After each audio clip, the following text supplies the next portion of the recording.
तो भगवान विष्णु कहते हैं कश्यप अदिति महातप कीन्हा, तिनका मैं पूरब वर दीन्हा। कश्यप और अदिति ने बड़ा तप किया है, जिनको मैं पहले ही वर दे चुका हूँ।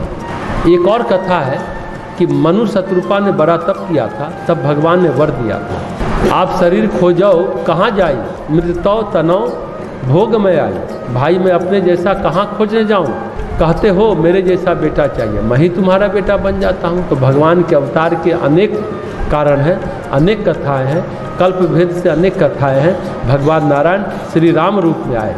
यहाँ इस प्रसंग में ब्रह्मनिष्ठ वशिष्ठ जब भरत दशरथ के महाप्रयाण पर संताप करते हैं, शोक करते हैं, तब कहते हैं भरत शोक किस पर करना चाहिए, शोक योग्य कौन है, चिंता किसकी करनी चाहिए। चिंता उसकी करनी चाहिए जिसने धर्म छोड़ दिया है, चिंता उसकी करनी चाहिए जो कुमार पर चल पड़ा है। ठीक है, कष्ट चिंता का विषय है, पीड़ा चिंता का विषय है, लेकिन कष्ट के साथ धर्म है, वो कष्ट चिंता का विषय नहीं है।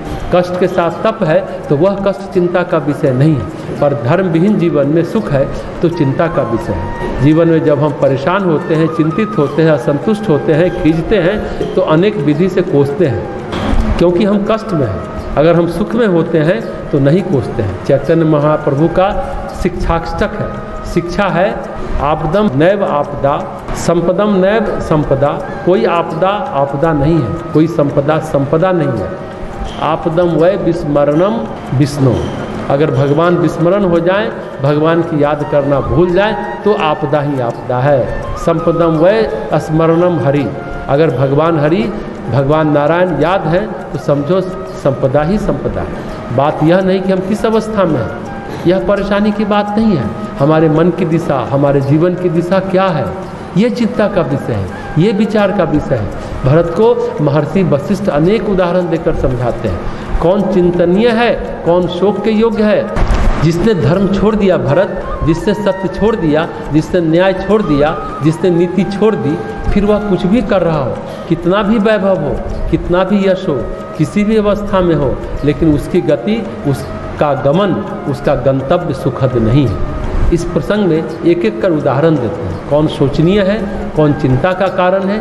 इसमें महर्षि वशिष्ठ भरत को अच्छी तरह समझाया। एक एक उदाहरण की चर्चा इस प्रसंग में है। यह प्रसंग रामचरितमानस में अयोध्या कांड में है और इसका आरंभ होता है अयोध्या कांड के दोहा नंबर 171 से। मर्यादा पुरुषोत्तम राम का तथा सभी भाइयों का विवाह हुआ।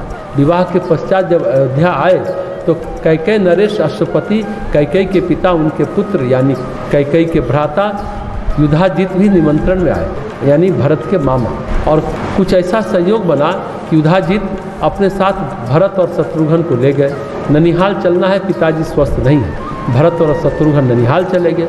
इस बीच काल गति कहें कि राज्याभिषेक की तैयारी होने लगी। सच कहें तो राम का राज्याभिषेक नहीं, युवराज पद पर अभिषेक था।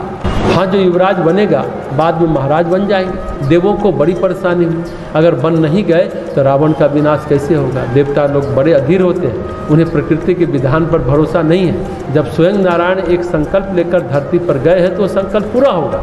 देवों को भरोसा करना चाहिए, लेकिन देवों को भगवान पर भी भरोसा नहीं है, तो उन्होंने सरस्वती माता के पास जाकर वंदना की, आप ही कुछ करो। तो पात्री होते हैं योग। त्रेता युग में भी क्रिया के लिए योग पात्री चुने जाते हैं। सरस्वती माता ने मंत्रा की मति फेरी, मंत्रा दुर्बुद्धि की खान, कुटिलता की खान। उसकी वैसी ही प्रकृति थी, जैसे बिजली बहती है सब जगह, लेकिन गीजर में गर्मी, कूलर में ठंडी होती है। तो मंत्रा उचित पात्र थी, मंत्रा शुरू से ही वैसी थी।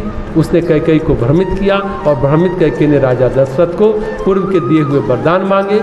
जब दशरथ देवासुर संग्राम में थे तो महारानी कैकेयी उनके साथ थी। कैकेयी बड़ी सशक्त नारी थी, युद्ध कला में निपुण, उसमें सभी गुण थे।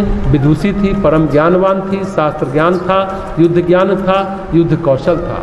युद्ध जब होता था तो प्रतापी नरेश दशरथ के साथ युद्ध प्रवीण कैकेयी भी साथ जाती थी। कभी दशरथ का रथ हाँकती, कभी युद्ध में भाग लेती।